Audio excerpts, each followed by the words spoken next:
নমস্কার বন্ধুরা, শুভ দুপুর সবাইকে। আজ চলে আসলাম আমার শখের রান্নাঘরটা নিয়ে। তোমরা হয়তো ভাবতে পারো এটাই যে এই রান্নাঘর আবার শখের কিসের। যার কাছে যেমনই ঘর হোক না কেন আর যেমনই হোক না কেন, সেটা কুড়ে হোক বা পাকা হোক, সেটাই অনেক শখের হয়। তো অনেকদিন বাবার বাড়িতে থাকার কারণে বাড়িঘর অনেক নোংরা হয়ে গেছিল, এমনকি তার সাথে আমার রান্নাঘরটাও। তাই আজ চলে আসলাম রান্নাঘর পরিষ্কার করতে। আর সত্যি কথা বলতে, রান্নার পর রোজই রান্নাঘরটা আমি ধুয়ে ফেলি। তোমরা কি জানো, বিয়ের 5 বছর হতে যাচ্ছে, দিনও আমি শ্বশুর বাড়ির লোকজনকে এখনো অব্দি রান্না করে খাওয়াইনি, কারণ আমি এখনো সেইভাবে পাকা রাঁধুনি হয়ে উঠতে পারিনি। আর আমার শাশুড়ি ভীষণ সুন্দর রান্না করে। সত্যি কথা বলতে, তার হাতে রান্না খাওয়া আমার কাছে শ্রেষ্ঠ রান্না বলতে পারো। হ্যাঁ, হয়তো এটাও ভাবতে পারো মায়ের থেকে শাশুড়ির রান্না ভালো হয় কিভাবে। আসলে হ্যাঁ, খুব সুন্দর রান্না করে। তার মধ্যে থেকেও সবার রান্নার একটা আলাদাই স্বাদ থাকে। 5 বছর হতে যাচ্ছে, আজ অব্দি আমি নিজে রান্না করে নিজেই মন ভরে খেতে পারিনি।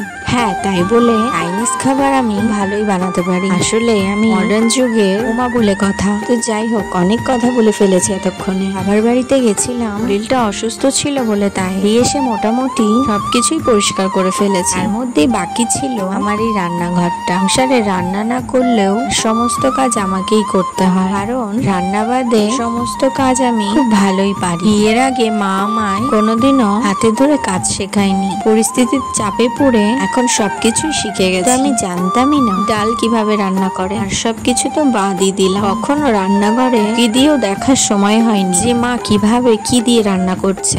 সময় তখন কোথায় আমার হাতে। এখন তো স্কুল, পড়াশোনা আর বন্ধু বান্ধবী তো ছিল জীবন। এখন সকালে ঘুম থেকে উঠে কাজ, দুপুরে না ঘুমাতে গিয়ে টেনশন, রাতে ক্লান্তির চোখে ঘুম। রোজ জীবনে একই কাজ। ছোটবেলাটা কত ভালো ছিল, তাই না? ছিল কোনো টেনশন, ছিল কোনো চিন্তা, ছিল কোনো ভাবনা। যখন ছোট ছিলাম তখন ভাবতাম কবে যে বড় হব।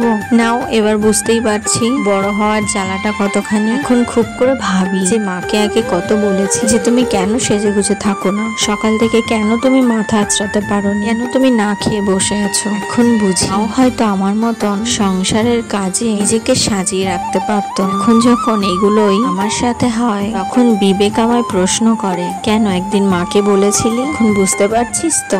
অনেক গল্প করলাম তোমাদের সঙ্গে, বলো। বলতে বলতে ইমোশনাল হয়ে গেছিলাম আমি। তো এই দেখো, আবার কাজে ফিরে আসি, আবার চলে এসেছি বিস্কিটটা নিয়ে। অনেক শখের এটা, জানো তো? নাকি আমার শ্বশুর নিজের হাতে বানিয়েছিল, তাই আজও 2-1 জায়গায় ভেঙে গেলেও ফেলিনি, বড় যত্নে রেখে দিয়েছি। সেই মানুষটা পৃথিবীতে না থাকলেও হাতের তৈরি একটা স্মৃতি তো আছে। মানুষটা খুব ভালো ছিল, কিন্তু ওই যে বলে না, ভালো মানুষরা বেশি দিন বাঁচে না। তবে তার সঙ্গে কাটানো যে মুহূর্ত সারা জীবন মনে রাখবো আমি। খুব বুঝতো আমায়, যে মেয়ের মতো ভালোবাসতো আমায়। আমিও ঠিক ওনাকে আমার মতনই সম্মান করতাম। চলো এখন বেরিয়ে আসি এগুলোর থেকে। কথা বলতে বলতে আমার তো সব কাজ হয়ে গেল। তোমরা কাজ বন্ধ দিয়ে আমার কথাই শুনছো হয়তো। ঘর বাড়ি যেমনই হোক না কেন, এটাকে সাজিয়ে রাখতে জানলে ঘরটাও মহল মনে হবে। ঘুরলে একদিন পূরণ হবে আমার সব স্বপ্ন। তার মধ্যে প্রথম তালিকায় থাকবে আমার এই শখের রান্নাঘর, আমার ঠাকুরের সিংহাসন। এতটা সাংসারিক হয়ে উঠবো জীবনে কখনো আশা করি। ছোট থেকেই ভাবতাম আমারও একটা নিজের সংসার হবে, এখানে থাকবে না কোনো দুঃখ, থাকবে না কোনো কষ্ট।